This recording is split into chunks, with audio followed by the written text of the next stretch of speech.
iteka. Mbese ni hehe ushaka kuzamara ubuzima bwawe bw'iteka ryose? Ni mu ijuru cyangwa ni muri Gehinomu?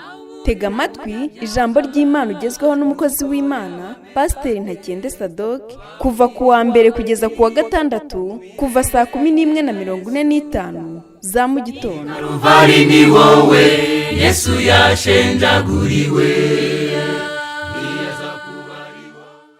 Reka twongere tubifurize kugubwa neza kandi tubahe ikaze muri uyu mwanya mwiza, umwanya nanone tugiye kuba twigana ijambo ry'Imana, kandi tubashimire kuba mwahisemo gushyira kuri uyu murongo. Tureke rero Imana ikora umurimo mu mitima yacu binyuze mu kumva ndetse no mu kumvira ijambo ryayo. Reka dusenge Imana, hanyuma Pastor Tony Stark ari bukomeze atwigisha kuri ya ngingo twasubitse. Reka rero dusenge Imana. Reka tugushime Imana nziza kandi tuguhimbaze kuko uri Imana, uri Imana ikomeye, uri Imana y'urukundo, ndetse ubuntu bwawe n'imbabazi zawe ntibirondoreka, kuko nibyo bitumye kano kanya duhumeka turi bazima.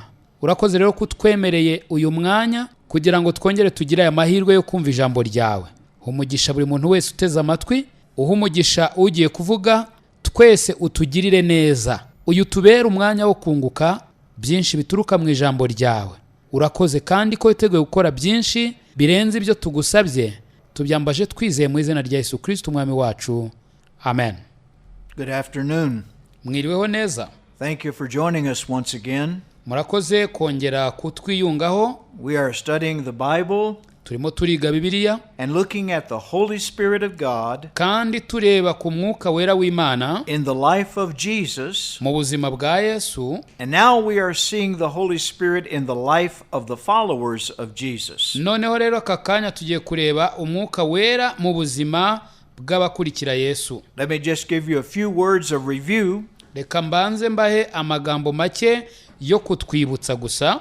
We keep in mind that the Lord Jesus Christ Turekere mu ntekerezo zacu ko umwami Yesu Kristo came to this earth yaje kuri iyi si to be the Savior of the world. ngo abe umucunguzi w'abari mu isi. He lived a perfect life. Yabayeho ubuzima butunganye. He was rejected by his people, the Jews. Yangwa n'abantu be b'Abayuda. He was crucified by the Romans. Abambwa n'Abaroma. And all of that, he was giving his life. He was paying the debt for you and me. Muri ibyo byose yarari gutanga ubugingo bwe kugira ngo yishyure ideni ryanjye nari ndimo n'iryawe wari urimo. He died for the sins of the world. Yapfiriye ibyaha by'abari mu isi, so that anyone and everyone could be born again. Kugira ngo abantu bose na buri muntu wese abashe kubyarwa ubwa kabiri and find peace with God. Hanyuma agirana amahoro n'Imana. We looked at the scriptures and found the Holy Spirit coming to take up residence in Jesus at his baptism. Twarebye ibyanditswe bivuga yuko ku munsi Yesu yabatijweho Umwuka wera yaje agafata ubuturo muri we. For the next 3.5 years, the Holy Spirit would work in the life of Jesus. Mu myaka 3 n'igice yakurikiyeho Umwuka wera yakoreraga muri Yesu. Jesus was God.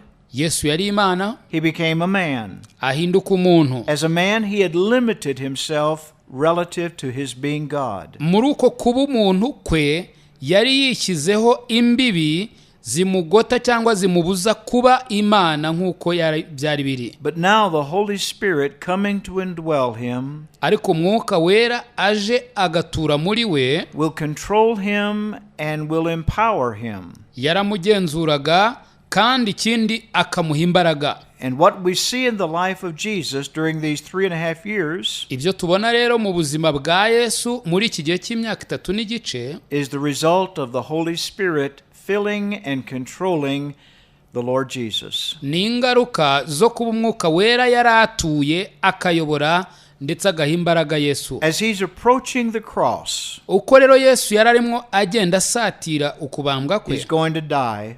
Agiye gupfa. He has shared with his apostles. Yari yarasangije intumwa ze. They are troubled. Hanyuma barababara. They believed he was the Messiah. Bari bizeraga ko ari umucunguzi. And he was and is the Messiah. Kandi koko yari Mesiya.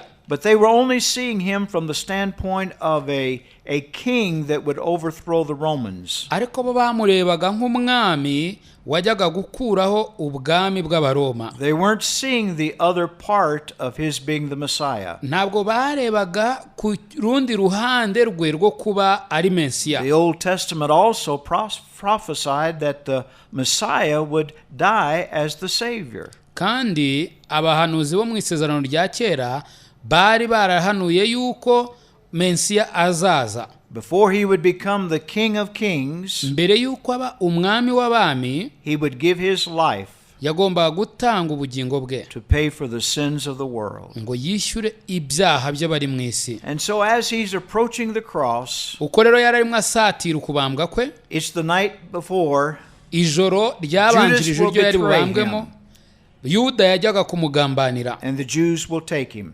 abayuda bakamutwara, He'll have a mock trial. hanyuma bakamuseka, He'll be given over to the Romans. akaza guhabwa abaroma, And time and time and time again, Pilate is ready to release him. kandi inshuro ku nshuro Pilato yari yiteguye kumurekura. But the Jews are shouting, "Crucify him." ariko abayuda bagasakuza bagira bati mubambe mubambe. And so we find the Lord Jesus Christ giving his life. tubona rero umwami Yesu Kristo atanga ubugingo bwe. The night before, he's in the upper room with his apostles. ijoro ryabanjirije iryo yari hejuru mu cyumba cyo hejuru n'intumwa ze. He takes from the Passover meal that they're observing, aragenda afata ku ifunguro ryera bari barimo kurya, and he gives them the Lord's Supper, noneho abaha ifunguro ry'umwami, a memorial, urwibutso, something they can partake of that will remind them of his shed blood and broken body. ikintu bajyaga gukora buri gihe mu rwego rwo kwibuka umubiri we ndetse n'amaraso ye yamenwe. Judas leaves them, Yuda abasiga aho ngaho arigendera, and Jesus makes his way to the Garden of Gethsemane. hanyuma Yesu bashoje iyo gahunda yerekeza mu busitani bw'Igetsimani. The apostles are following him. intumwa zari zimukurikiye, He's giving them some final teachings. arimo agenda abaha inyigisho za And in nyuma. the midst of all those teachings, all those things that he says, hagati aho mu kubigisha no muri ibyo bintu byose yagendaga ababwira, he tells them he's going away. arimo ababwira ati ndagiye, He's going back to the Father. ngiye kwa data, He's going to prepare a place for them. kandi agiye kubategurira aho He'll bazaba, come back for them. kandi ko azagaruka He'll kubajyana, take them to that place he has prepared. akabajyana aho hantu yabateguriye. But while he's gone, ariko igihe azaba agiye, after he leaves, nyuma y'uko abasize, the Father will send the same Spirit that indwelt Jesus. data yagombaga kohereza umwuka umwe n'uwo wabaga muri Yesu, Another comforter, ari we mufasha, the Spirit of truth, mwuka w'ukuri, the Holy Ghost. umwuka wera. The Holy Spirit of God will come to indwell them. umwuka wera w'Imana yajyaga kuza agatura muri bo. He makes that promise to them. iryo sezerano araribaha. He tells them that the one that has been with you is going to be in you. arababwira ati uwabanaga namwe ntabwo azabana namwe gusa, ahubwo azaba indani muri mwe. And among the many things the Holy Spirit will do, the Holy Spirit will testify of Jesus. kandi icyo umwuka wera azakorera muri bo ni uguhamya Yesu. The Holy Spirit will make witnesses out of the followers of Jesus Christ. umwuka wera yagombaga guhindura abahamya abo ngabo bakurikira Yesu.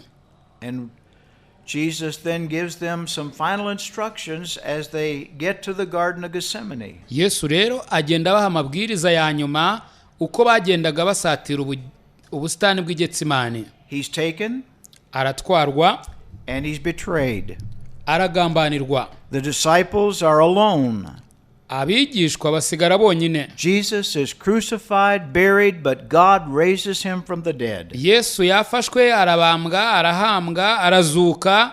For the next 40 days, he spends time with the apostles as the resurrected Savior. nyuma y'iminsi mirongo ine ayimarana n'abigishwa be n'intumwa ze, ababwira abigisha nk'umucunguzi and wazutse then he's going to leave them. hanyuma yagombaga It's kugenda. in the book of Acts, Acts chapter 1. Ibi ngibi biri mu byakozwe n'intumwa igice cya mbere. And he gives them his final words. Abaha rero ijambo rya nyuma, Don't go and preach yet, arababwira ati nimugende ngo mujye kubwiriza, but wait for the Holy Spirit. mube muretse murindire umwuka wera. I am going. Genda When I'm gone, ningenda the Father will send the Holy Spirit. data azaboherereza umwuka Wait wera. for the Holy Spirit. Mutegereze umwuka wera. And in chapter 1, before he goes back to heaven, noneho mu gice cya mbere y'uko asubira mu ijuru, he tells them three things. yababwiye ibintu bitatu. He says in verse 5, Avuga hano mu murongo wa 5, uwo ni igice cya mbere cy'ibyakozwe n'intumwa. you shall be baptized with the Holy Ghost. Arababwira ati muzabatizwa n'umwuka wera. He says in verse 8, Aravuga mu murongo wa 8 ngo you shall receive power. muzahabwa imbaraga. And also in verse 8 he says, ye shall be witnesses unto me. Kandi mu murongo wa 8 anavuga ko bazaba abagabo bo kumuhamya. They're going to wait in the upper room Bagomba gutegerereza mu for cyumba 10 cyo hejuru days.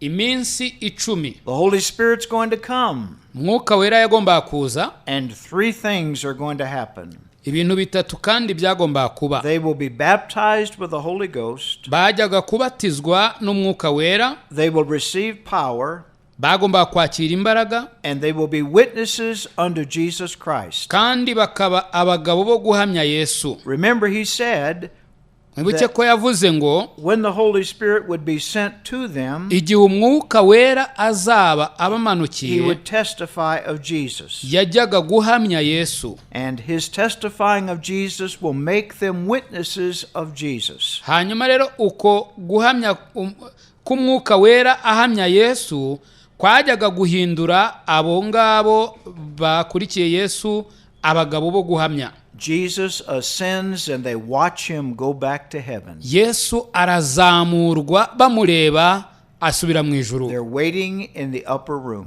Bategerereza mu cyumba cyo hejuru, waiting for the promise of the Father. bategereje isezerano rya data. The Father will send the same Spirit that he sent to Jesus. Data yagomba kohereza umwuka wera umwe n'uwo yoherereje That Yesu. same Spirit that indwelt Jesus will indwell the followers of Jesus. Uwo mwuka umwe wari muri Yesu Kristo niwe wagombaga no kuza akaba mu bakurikiye Yesu. Acts chapter 2 verse 1.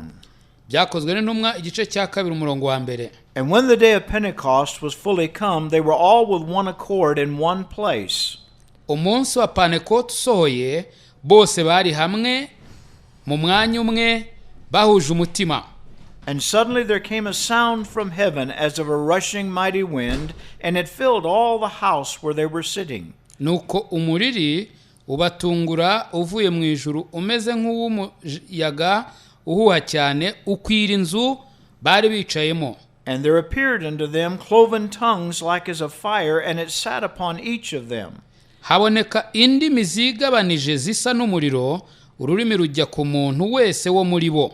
And they were all filled with the Holy Ghost and began to speak with other tongues as the Spirit gave them utterance. Bose buzuzwa umwuka wera batangira kuvuga izindi ndimi nk'uko umwuka wera yabahaye kuzivuga. I want to just mention four things that happened. Ndagira ngo mvuge ibintu 4 gusa byabaye. Number 1, they are indwelt with the Holy Spirit. Icyambere, umwuka wera yaje kubaturamo. The Holy Spirit will come to live inside of these believers. Umwuka wera yaraje atura muri aba bizera. Number 2, they were baptized with the Holy Ghost. Icya kabiri, babatijwe n'umwuka wera. Number 3, they were filled with the Holy Ghost. Icya gatatu, buzuye umwuka wera. And number 4, they were empowered with the Holy Ghost. Icya kane, bahabwa imbaraga n'umwuka wera. Now when we talk about being indwelt, Iyo rero tuvuze ukuturwamo cyangwa ukubabwamo being n'umwuka wera baptized, cyangwa se ukubatizwa, being filled, kuzuzwa, being empowered, guhabwa imbaraga, what do we mean?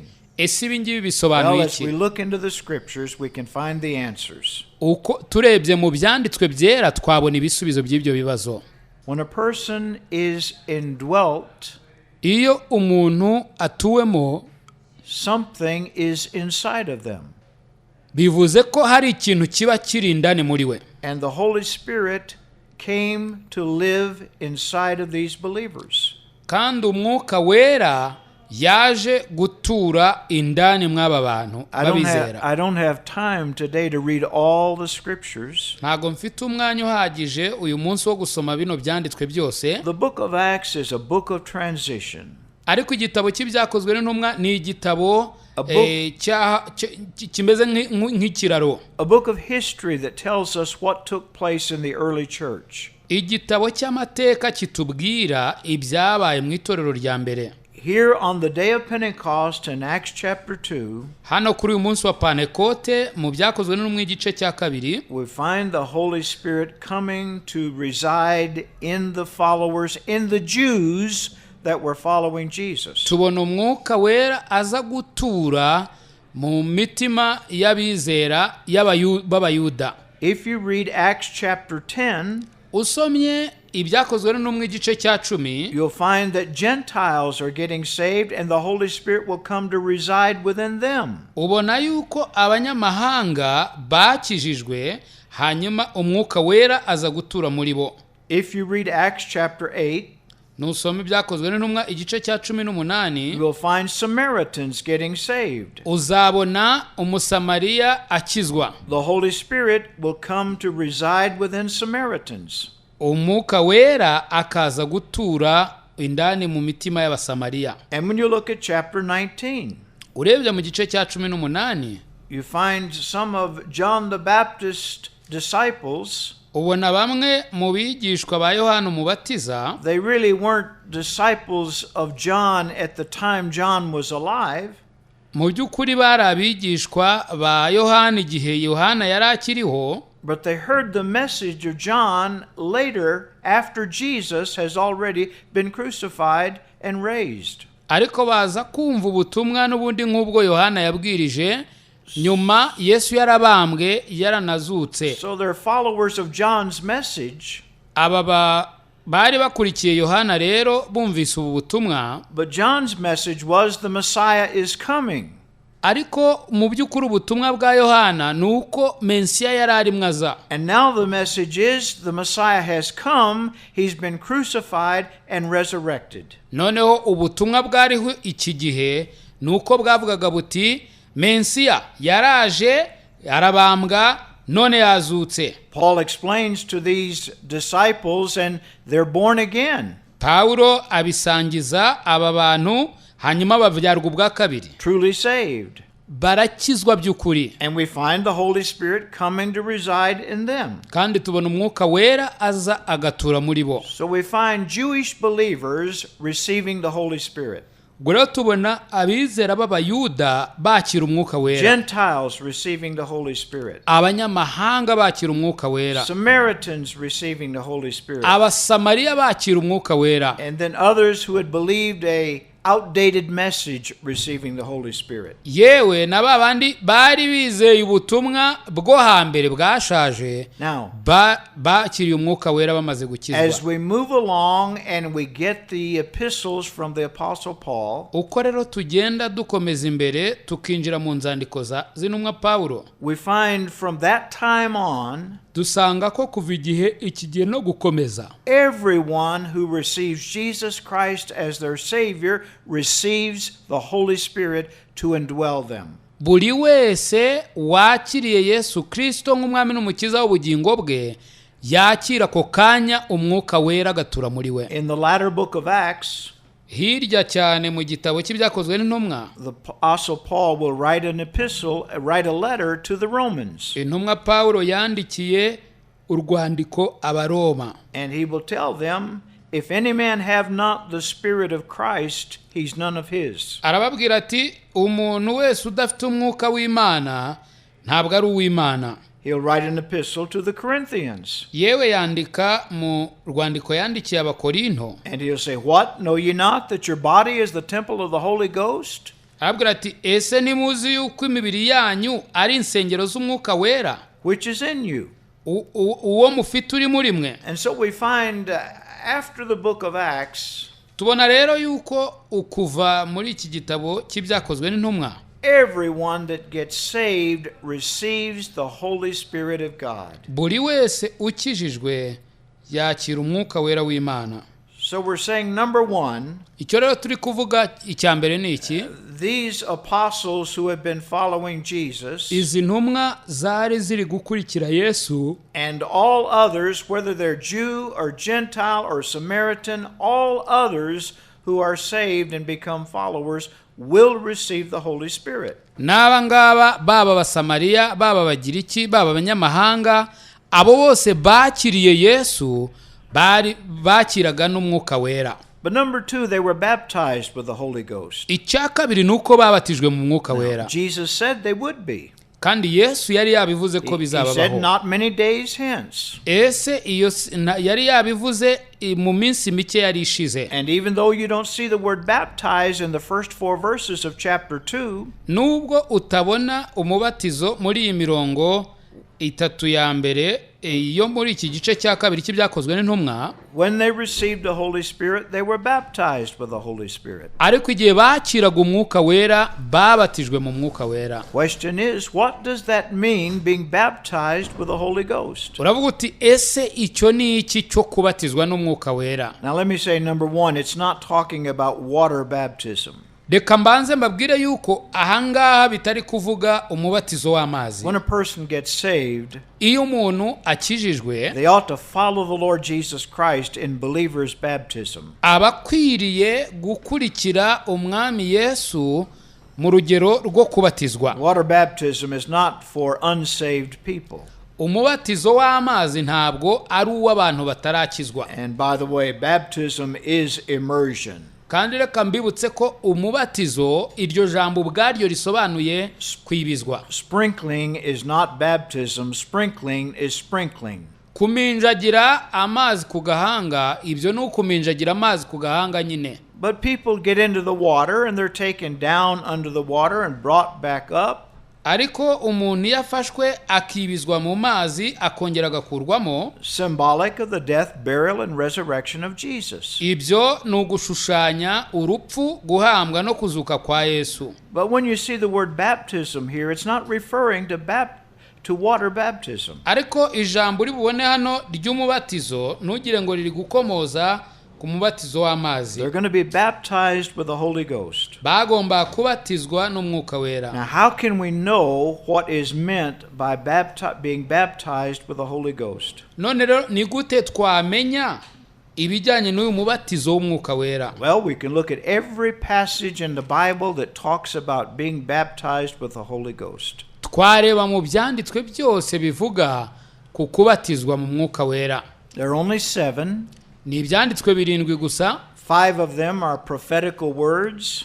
5 muri byo ni amagambo y'ubuhanuzi. 1 is history. icyanditswe kimwe ni amateka. And 1 is doctrinal. hanyuma ikindi cyanditswe ni kivuga nko ku nyigisho cyangwa doctrine. It teaches us about being baptized with the Holy Ghost. hatwigisha ku bijyanye no kubatizwa n'umwuka wera. Now, I'll let you look up the passages. reka rero mbareke murebe ibyo byanditswe. But 4 times we hear the words of John the Baptist. ariko inshuro enye twumva amagambo y'umuvugabutumwa Yohana Umubatiza. Matthew 3:11. Matayo 3:11. Mark 1:8. Mariko igice cya mbere umurongo wa 8. Luke 3:16.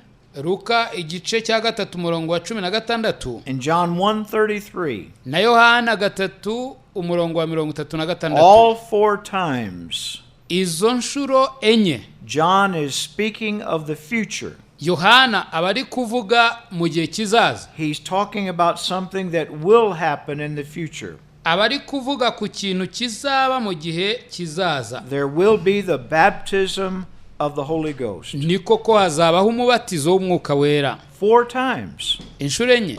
They're prophetical.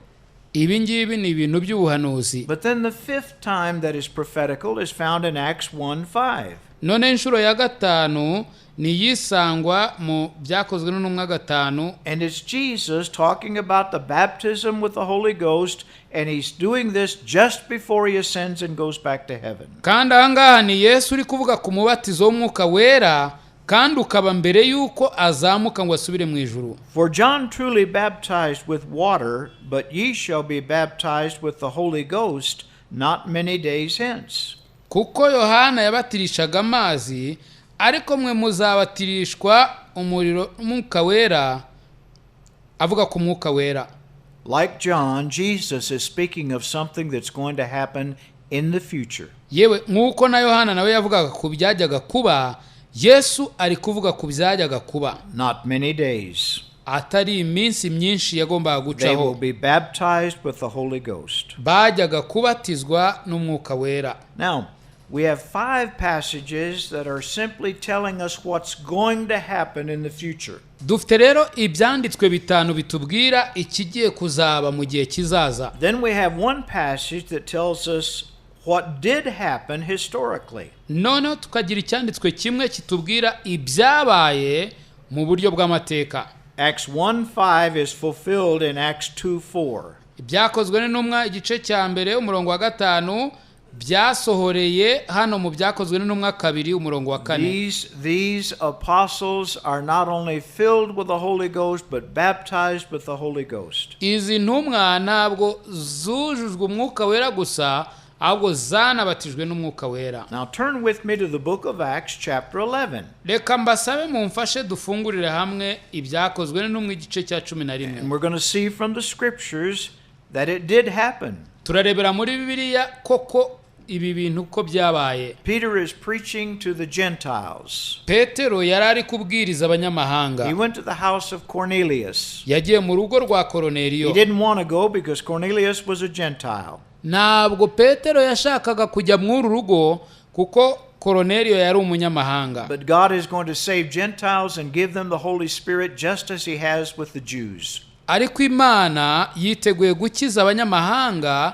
ndetse ikabaha Umwuka wera nk'uko yabikoreye abayuda. And we find that as he goes, Cornelius and his household, they get saved and they receive the Holy Spirit. Aha rero tubona ko Petero agezeyo akabwiriza, Korneliyo nabo mu rugo rwe barakijijwe, barabatizwa, bakira Umwuka wera. Peter going back to Jerusalem, Petero asubiye i Yerusalemu, the leaders of the church, abayoboraga itorero they're questioning him.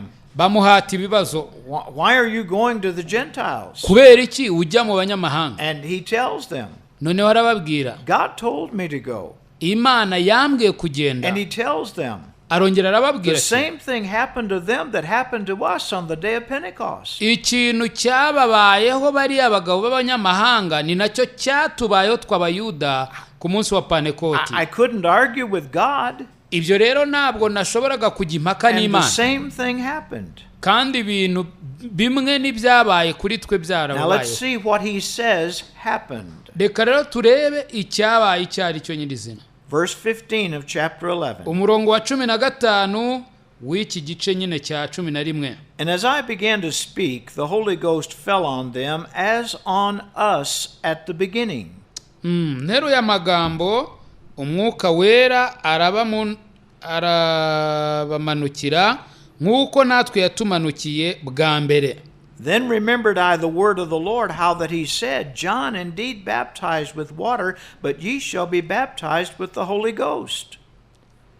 Nibuka rya jambo ry'Umwami Yesu iryo yavugaga ati, Yohana yababatirishaga amazi, ariko mwebweho muzabatirishwa Umwuka wera. For as much then as God gave them the like gift as he did unto us, who believed on the Lord Jesus Christ, who was I that I could withstand God? Nuko ubwo Imana yabahaye impano ihwanye n'iyo natwe twahawe, ubwo twizeraga Umwami Yesu Kristo, ndinde wo kuvuguruza Imana? So you see what happened on the day of Pentecost with the apostles. Urabona icyabaye ku munsi wa Pantekote kuri izi ntumwa Happened at the house of Cornelius with the Gentiles. cyanabaye mu nzu ya Korneliyo hano mu banyamahanga. These saved people received the Holy Spirit. Aba bantu bare bakijijwe bakiriye Umwuka wera. and were baptized with the Holy Ghost. hanyuma babatizwa n'umwuka wera. And so we know that not only was the house of Cornelius, they were baptized with the Holy Ghost. kandi turabibona neza yuko atari mu rugo rwa Koroneliyo gusa babatijwe umwuka wera, But the apostles on the day of Pentecost were baptized with the Holy Ghost. ahubwo n'intumwa ku munsi wa Pentekote nazo zabatijwe umwuka wera. So 5 passages tell us prophetically about the baptism with the Holy Ghost. Ibyanditswe rero bigera kuri 5 bitubwira mu buryo buziguye bwa gihanuzi bw'uko umwuka wera yajyaga kuza. One passage tells us historically about it happening with the Jews and the Gentiles. Ibyanditswe rero bitubwira uko ibi bintu byabaye haba ku bayuda haba no ku banyamahanga. But those passages don't tell us what it is to be baptized with the Holy Spirit. Ariko ibyo byanditswe ntibitubwira icyari cyo kubatizwa n'umwuka wera. I want you to turn with me to 1 Corinthians chapter 12. Reka dufungure mu Bakorino ba mbere igice cya 12.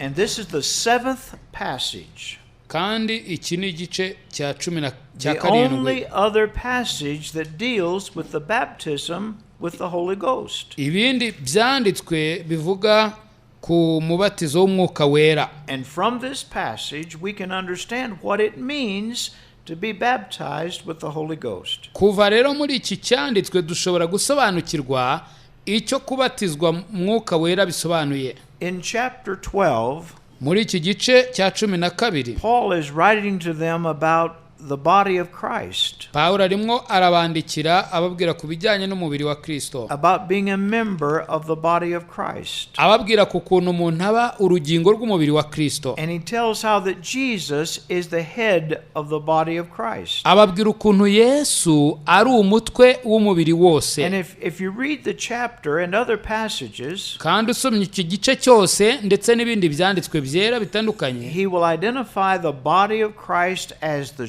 church of the Lord Jesus Christ. yafataga umutwe nk'itorero ry'umubiri wa Kristo. Jesus said he was going to build his church in Matthew 16. Yesu yavuze ko azubaka itorero rye muri Matayo 16. The Jews were rejecting him. Abayuda bari barimo kumwanga. He's going to turn from the kingdom, yaragiye guhindukira akareka ubwami, die as the Savior, agapfa nk'umucunguzi, and build his church. akubaka noneho itorero rye. The kingdom will be postponed to the future. Ubwami bukaba busubitswe ngo buzimwe ku iherezo. He will die as the Savior for anyone and everyone who will receive him. ahubwo agapfa apfiriye buri wese wamwemeye kandi He akamwakira. begins his church on the day of Pentecost. atangira rero itorero rye hano ku munsi wa Pentekoti, Because it's when a person receives Christ kuko iyo umuntu umwe yakiriye umwuka wera, and the Holy Spirit comes to indwell, iyo yakiriye Yesu umwuka wera akaza gutura the muri Holy we, Spirit places them, umwuka wera amushyira baptizes them, cyangwa se amubatiza immerses them cyangwa se amwibiza into the body of Christ, the mu church. mubiri wa Yesu Kristo ari wo torero rye. And so Jesus begins Yesu rero atangira his church on the day of Pentecost with the 120. itorero rye n'abantu bagera ku 120. It says in verse 13 of chapter 12, haravuga hano mu murongo wa 13 w'igice cya 12, for by one Spirit are we all baptized into one body, whether we be Jews or Gentiles, whether we be bond or free, and have been all made to drink into one Spirit. biravuga ngo kuko mu mwuka umwe twese arimo twabatirijwe kuba umubiri umwe, naho twaba abayuda cyangwa abagiriki, naho twaba imbata cyangwa ab'umudendezo, kandi twese twujujwe umwuka umwe. The Spirit baptizes us or places us into the body of Christ, the church. Umwuka atubatiza cyangwa se umwuka adushyira mu mubiri wa Yesu Kristo. Let me read the verse before and the verse after. Reka nsome umurongo ubanziriza uyu, nsome n'umurongo uheruka uyu. For as the body is one and hath many members, and all the members of that one body, being many, are one body, so also is Christ. Nk'uko umubiri ari umwe ukagira ingingo nyinshi, kandi nk'uko ingingo z'umubiri zose nubwo ari nyinshi ari umubiri umwe, niko na Kristo ari. For by one Spirit are we all baptized into one body, whether we be Jews or Gentiles, whether we be bond or free, and have all been made to drink into one Spirit. For the body is not one member, but many. Umubiri si urugingo rumwe, ahubwo ni nyinshi. Verse 20 says, Umurongo wa 20 uravuga ngo, But now are they many members, yet but one body. Ariko noneho ingingo ni nyinshi, naho umubiri ni umwe. In Colossians, Paul identifies very clearly the body of Christ as the church of the Lord Jesus Christ. Mu Bakolosayi, Paulo avuga umubiri wa Kristo nk'itorero rya Kristo. My time is over. Igihe cyanjye ndabona kigeze ku iherezo. Study the passages. Ndakwinginze iga bino byanditswe. Jesus was indwelt with the Holy Spirit. Yesu yatuwemo n'Umwuka wera. We who are born again are indwelt with the Holy Spirit. Natwe ababyawe ubwa kabiri dutuwemo n'Umwuka wera. He baptizes us into the church of the Lord Jesus Christ. Atubatiza cyangwa se adushyira mu itorero rya Yesu Kristo. Amen. Imana ihumugisha pasiteri cyane, kandi nawe guhumugisha we wari uduteze amatwi. Reka tugushimire cyane. Amasaha yacu yo rero arageze. Reka tubashimire cyane kandi tubabwire tuti amahoro y'Imana n'ubuntu bwayo no kugirirwa neza n'Imana bikomeze bibane namwe uhereye none ukageza n'iteka ryose. Reka dusenga Imana. Imana nziza, reka tugushime kandi tuguhimbaze kuko uri Imana nziza, kandi ijambo ryawe ni rizima, riratwigisha, rikatwubaka, rikatwereka ukuri kuva mu kanwa kawe ku ngingo iyo ari yo yose. Turi kwiga ku ngingo y'Umwuka wera. Mana, uwo niwe ushobera benshi, niwe ujijisha benshi, ariko si uko ari ujijisha, ahubwo nuko Satani anyura mu byo abantu batazi, hanyuma akiyitirira umwuka w'Imana. Ariko ndakwinginze ngo uhishurire ubwoko bwawe bamenye neza Umwuka wera, kandi bamwumvire, akorere muri twe kugira ngo atuyobore, atwambike imbaraga, kandi atugenzura dutegeke. Urakoze rero kuri mwiza. Umugisha umugaragu wawe Pastor Tony Stark, komeze kumuha imbaraga, komeze kumusiga amavuta, kandi ukomeze kumwambika ubwenge, umwuzuza amagambo yo kutwigisha Mwami, ndetse n'ahandi azagera ukomeze kumukoresha. Urakoze rero kuri mwiza. Ngaho bana natwe uduhe ibirenze ibyo tugusabye, byose tubyambaje twizeye mu izina rya Yesu-Pst umwami wacu. Amen. Amen. Nari ndimo mbabwira rero ko mushobora no kuduhamagara kuri telefoni igendanwa tuvuye hano kuri 0783 0016 46 0783 0016 46. Imana ibahe umugisha. I Calvary ni wowe Yesu yashenjaguriwe. Nshuti mukundwa, mbese aho izina ryawe ryanditswe mu gitabo cy'ubugingo? Ese impanda ivuze Yesu agarutse nona, cyangwa uramutse uvuye mu mubiri, wizeye neza 100% ko wajya mu ijuru? Ndakwinginga ngo uyu munsi utekereze ku iherezo ryawe, maze ufate umwanzuro uruta iyindi. Imana iragukunda kandi Yesu aragutegereje. Ngwino, tebuka aguha agakiza, akuruhura umutwaro w'ubwoba, aguha amahoro, umunezero n'ibyiringiro byuzuye byo mu mutima.